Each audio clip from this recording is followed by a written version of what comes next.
Hey guys, so what are we doing here today? We are going to clean and I'm going to review these pair of Akus. Aku's a great brand. They're a brand I really like for the type of boots they manufacture, for the quality. A lot of their boots are manufactured in Europe. These particular pair are discontinued. These are called the KS Leicht. They were manufactured primarily for a military audience.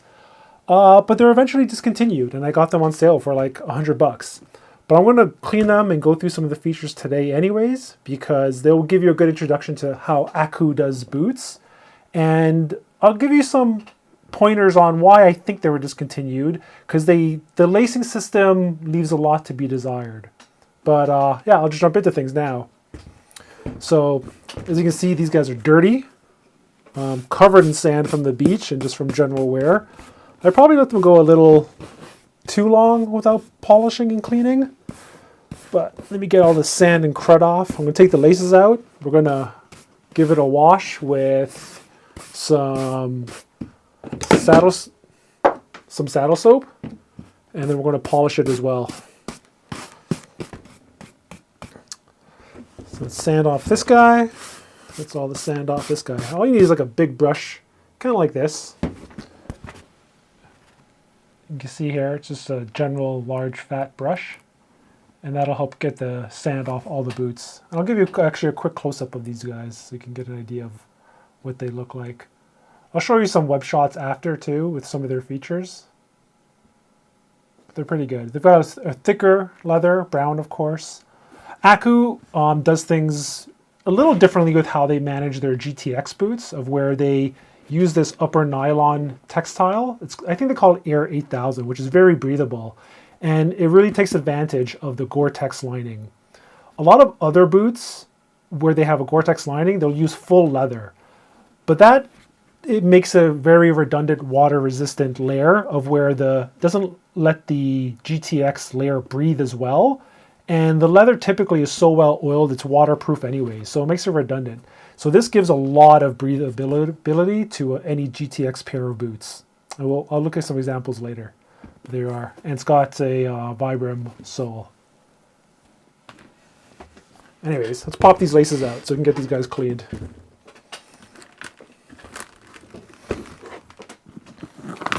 These are not the stock laces. The stock laces I switched out because they were getting knotted up.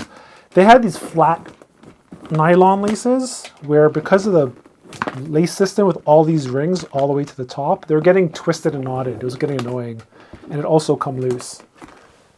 There's these guys. I might wax these today, maybe. We'll see. Take these out.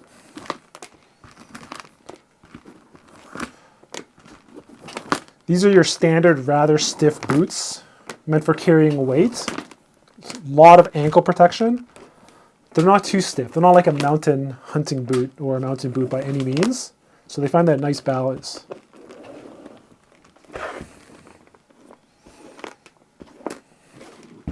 All right.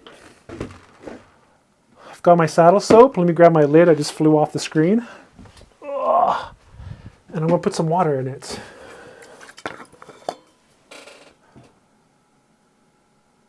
So I clean most of my boots with saddle soap, depending on how dirty they are. Saddle soap is good to use for cleaning your boots rather than regular soap. Apart from when you're just using some water and a brush to get sediment off. If you want a deeper clean, saddle soap is nice in that it doesn't have harsh detergents, and there's some moisturizers in there, so it doesn't dry out or damage the boot oils as much. Now, some saddle soaps will kind of claim that it leaves your boot more moist than before. I don't think that's true. They always kind of dry out and damage the protection of your boot a little bit. They just do it a little less than any other soap. So it's good to use saddle soap, but from what I've read online, the pH level leaves your boots a little more acidic, and so it can make your boots a little more brittle if you use it too much. So use it just once in a while. If you get your boots dirty every day, like really muddy, you need to have them cleaned often, just use soap and water. Just use regular water. and your brush and get them clean that way. And once in a while, use a saddle soap. I'll zoom in here for you guys.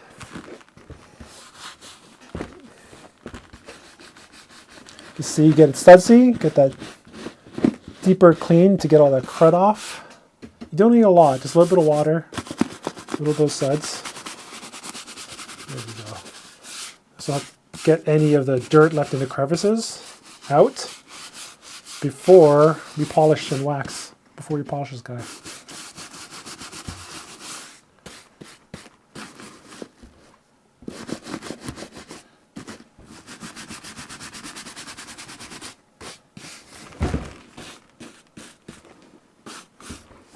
There you go. That's really it. Let this hang out for a minute. I'll get the other boot. I have this specific black brush. This is what I use to clean with the soap suds. And I keep so I have one brush for each function. One for kind of brushing off dirt and buffing. One for cleaning with suds, and one for putting on wax and taking it off.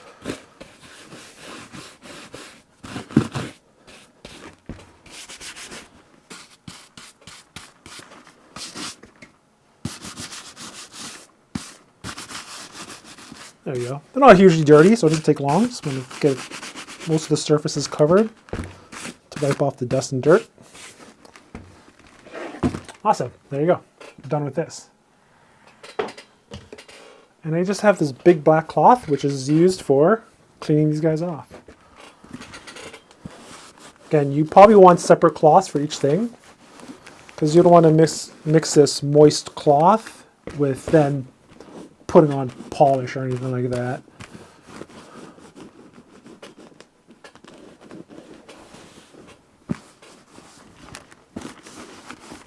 These clean. You don't have to be too meticulous. Just get this stuff on, get it off.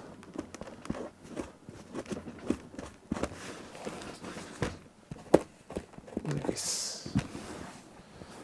There you go. Look, already looking pretty clean. Right? Already looking better, getting all the dirt and crap off.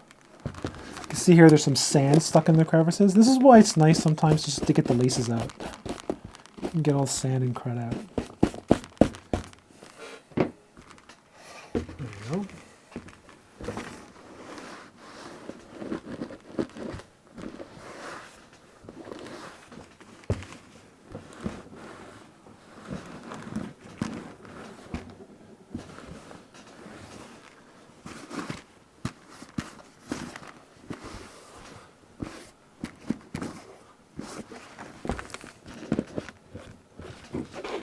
Here, there's some sand stuck in there.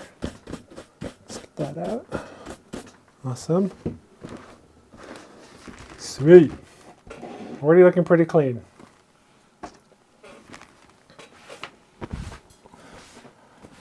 All right. Before I get into polishing them, I'll show you guys some web shots of the features of these boots and why I think you should definitely look into Aku boots if you're looking at a pair. All right. So here are the boots I have. I can only find an example of them in black, but you can see here they are. And these are the men's KS, I think that's pronounced Leicht, hiking boot. Now, what's really great is they do have that feature I mentioned of what they call Air 8000 nylon upper. And that really takes advantage of the GoreTex, as mentioned, where when you're hot, you're sweating, it really lets the GoreTex breathe and it keeps water from off the GoreTex for the most part. Because when GoreTex gets saturated, it's useless. It's pretty much non-breathable. But this will let moisture evaporate quicker off the GoreTex layer if you're working and you're in sunlight. It works way better. Whereas when there's GoreTex, let's say behind these leather areas, there's no breathing there, and the GoreTex is pretty much useless. If the boot leather gets saturated, the GoreTex could help keep water out, but if this polished boot leather is getting saturated with so much water anyways, your foot's probably soaking wet GoreTex or not. Now, even though this is discontinued, you can see how Aku, with their current site, with some of their other boots, like their Pilgrim, this is a really popular boot. You can see the similarities here. And this is something Aku does really well, of where they use GoreTex and mix the textiles with the leather. Having a full, like I said, having a full leather boot with GoreTex is pretty much useless. I'll give you another example with the Aku boot. This has a GoreTex lining. It's pretty much useless in my opinion, where this is almost fully waterproof. And to get this saturated with water means you're standing in there for hours and hours and hours. Then maybe the Aku boot, the GoreTex lining will help protect you. But if you're standing in water for hours and hours where this type of leather gets saturated, you're probably better off with a rubber boot or some other type of boot. But this is it. And so this is great. And this is something I think is unique to Aku. Some other companies will mix textile and leather. Like here's Danner, for example, with theirs. You can see like with the Tanicus, there's textile and here they have rough out leather. But I find that Aku does it really well. Of not too much leather, not too much textile. They find the right balance to really use that GoreTex lining. Anyways, let's get back to polishing. Get these guys nice and clean. I'm going to be using leather grease. This is stuff that I got with my Altberg Defenders. You'll see a boot video on that on my channel as well. But it's this typical brown wax, which adds water repellency. Get this guy open. There it is. And then there's the putting on brush. And this is the brush that we use, and it's just for putting on the wax on the boot. So just kind of just rub it in there. Get it on the boot, on the brush. And this just helps you apply it to the boot. Let me get this in screen, and it's nice. It's better than using a cloth. This helps push the wax initially into any crevices that might have been scruffed up. You can see it's already pushing it into the toe parts. And this is mainly why you polish your boots, is you want any crevices or cracks in the leather or scuffs to be filled with wax. Because if it's filled with wax, that means it's not filled with water. And water is what breaks down the initial treatment that protects the leather. Again, I've probably let this gone too far already. I should have treated these way earlier, but you know, whatever. What are you going to do? You also want to get this into the seams, protect the seams. Keep it off the Air 8000, the textile part.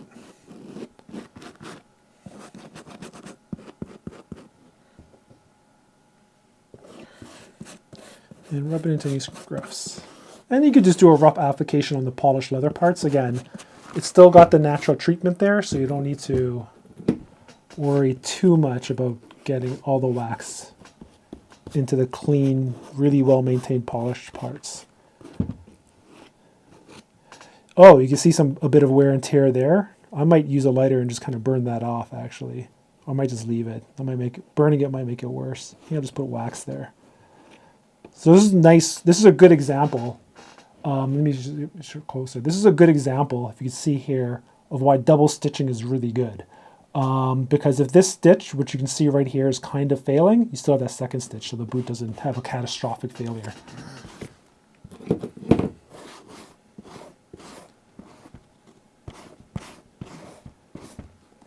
Yeah, that's it. That's all I really need for this boot. Get into the crevices, leave this guy for a minute, and we'll do the other boot.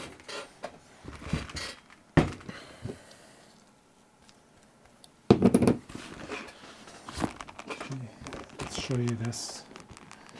Get it filled in. Get that wax in there.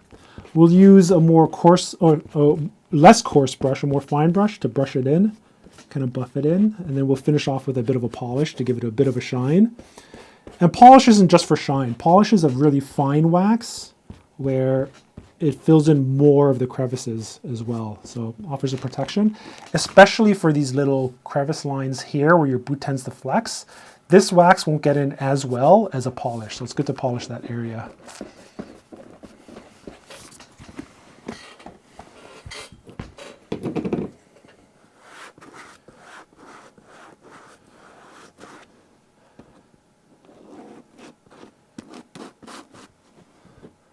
Yeah, another good thing about Aku Canada, anyways, I don't have any experience with them in the States. I imagine they're similar, is they have really good customer service. Really good value. Like a pair of boots, I'll show you like with these Acus. These are $400, and these are the Pilgrim HL/GTX Combat. This is Canadian pricing. This is actually not bad nowadays for a good quality pair of boots with a warranty. I've seen them, a good quality pair of boots, start getting up, like with some Danners, they get up to $500 or $600. You can get a pair of boots from Danner for $400, but they're usually just some basic ones like the Tanikus with some rough out leather. And these are $221. So totally different types of boot.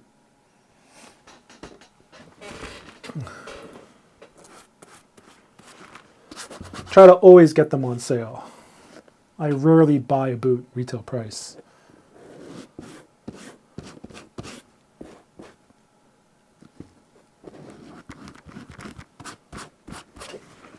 All right, awesome. Enough with this stuff. I don't think I'll wax the laces today. Leave that alone. And then here's the brush to brush it in. So this is a simple brush. You can see there's a lot of wax on already. We'll brush these in. So here's my initial boot I polished or put wax on, and you just kind of brush it in.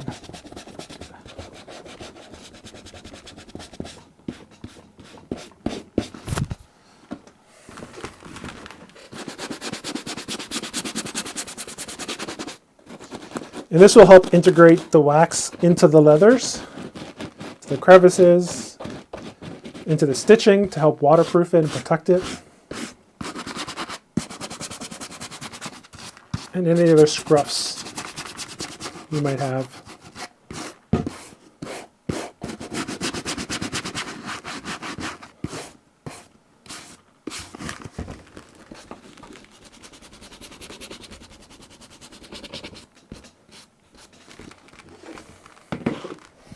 All right, here they are. See, already looking better. Looking pretty clean. Once I polish it, it'll look even cleaner, which is nice. You can see the comparison before I brush. Okay, let's do these now.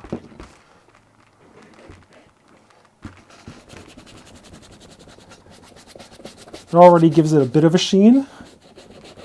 Not as much as when you polish and buff with a cloth, but, you know, good enough.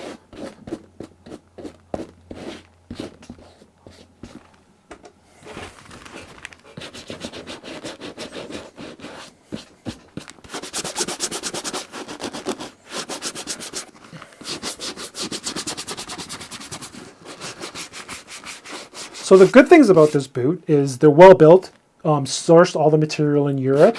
The tread is really good. It sheds mud really well and doesn't hold on to rocks or anything. So again, a Vibram tread. They're kind of resolable. They're not resolable like a handmade leather boot, but a good shoe person, cobbler I guess you could call them, could definitely sand this down with a sand belt and put a new sole on if you needed to. They probably wouldn't be able to rebuild them.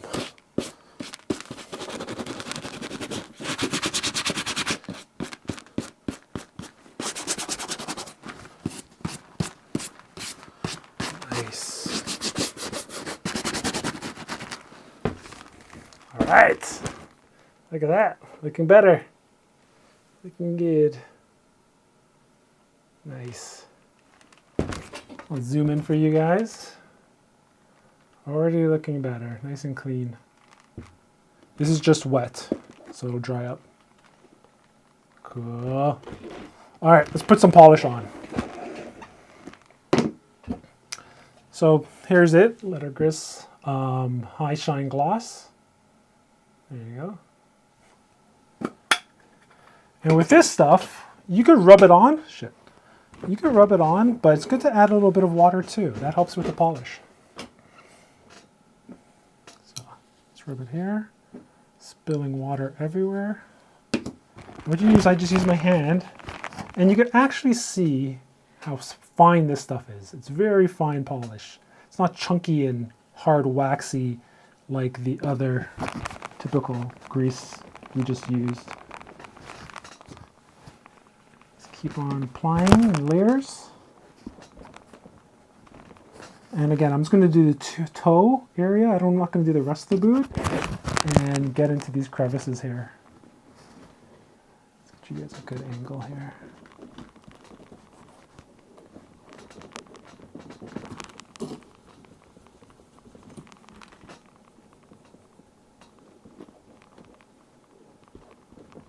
After I get enough layers of this polish on, I'm going to brush everything in to get it in all the crevices, and then I'll use a cloth to buff it, and we'll relace and we're done.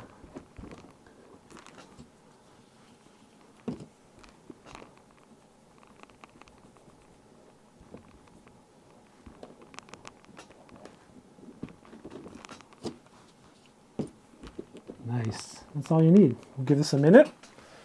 Do the other boot.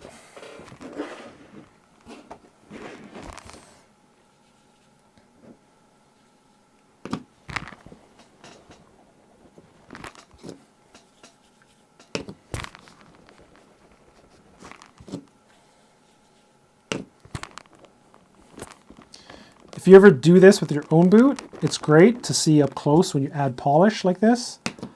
You just see wrinkles sort of disappear, kind of like they're getting younger. Because it's beginning filled with polish. And that's great, because then when the polish is in there and the wax is in there, that means water and moisture isn't getting in, seeping deeper into the leather and deteriorating it. So they just last longer, which is what you want.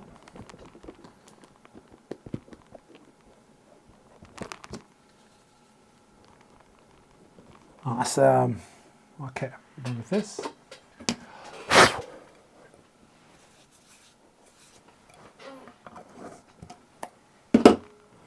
I'm actually going to use this guy to do quick polish. Rub it in. And then we'll buff with the cloth and we're done. Get the laces back in.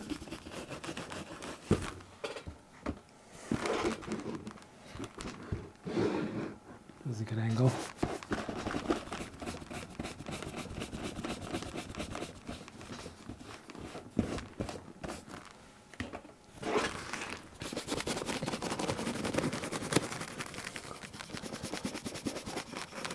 Acus for me have a bit of a wider fit. They've been good. Sometimes I like my boots to be narrow and hug my foot a lot, but these have been okay. They come with a decent insole. Again, if you need like one with more arch support, they don't fit quite like Solomon's. Solomon's hug me like a shoe, and they have good arch support. These ones, while they are stiff, they have like just a moderate arch.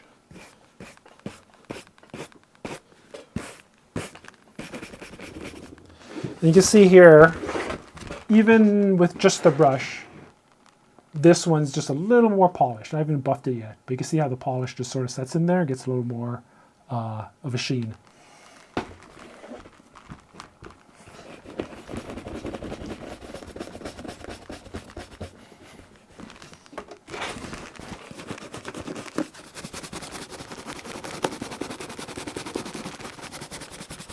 Just rub the polish into the crevices, especially where your foot crease is. Tips of the toes, where I always scruff these up. The toe is usually where you see the most deterioration because of rocks, sticks, things you kick. Nice. Okay, I gotta go off screen a little bit because I gotta use this cloth in order to buff these out. Give me a sec. Give you a quick before and after. There you go.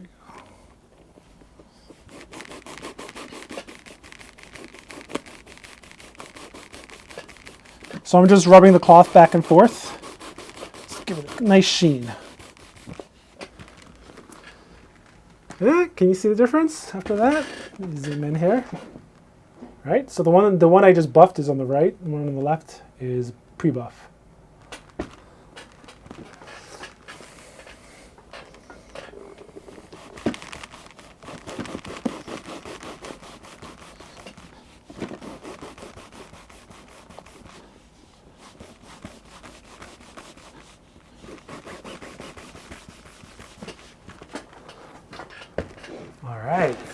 There they are. Looking fresh. I won't lace these back up and waste your guys' time. I will bring you back to the screen though, because I'll show you what I mean with Aku and how they do textile as well. If you go here and you go to their hunting line, you will see something cool, kind of like what they call the Trek Ballistic GTX, which are currently sold out. And you can see here the textile is totally all upper and very breathable. They also integrate these straps sometimes to act as a bit of a gaiter, which is pretty cool. But yeah, they just have a great lineup of unique boots, cool innovation, and they still have those classic full leather boots as well. And they have pretty good sales a lot of the time. Like if you look at their Selvatica, these are like more tactical, lightweight sneaker-like boots on sale for $100, man, from original $269. You can't go wrong with a pair of boots like this. I'll probably get myself a pair as well. And you can see these ones are on sale for $191. Pretty similar to design to the KS Leicht, the ones you just looked at. Oh yeah, lace system.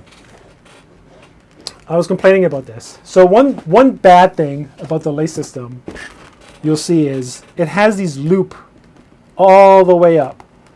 And so this actually is not a good feature. I like to have lace locks for the midfoot in order to tighten up my midfoot to a certain degree. And then I usually prefer to have looped a particular type of loop in order to quickly tie after I secured my midfoot. I'll show you what I mean. Here, a good example is with the Altberg Defenders. To me, this is the most optimal type of lacing system, where you have the loops here, the D-rings, you have a lace lock, and then you have these, I guess you could say, vertical looping systems of where you could just pull and cinch and tighten everything down. And this is like what I think most boots should have. Sometimes they have hooks here where you could lock the hooks in.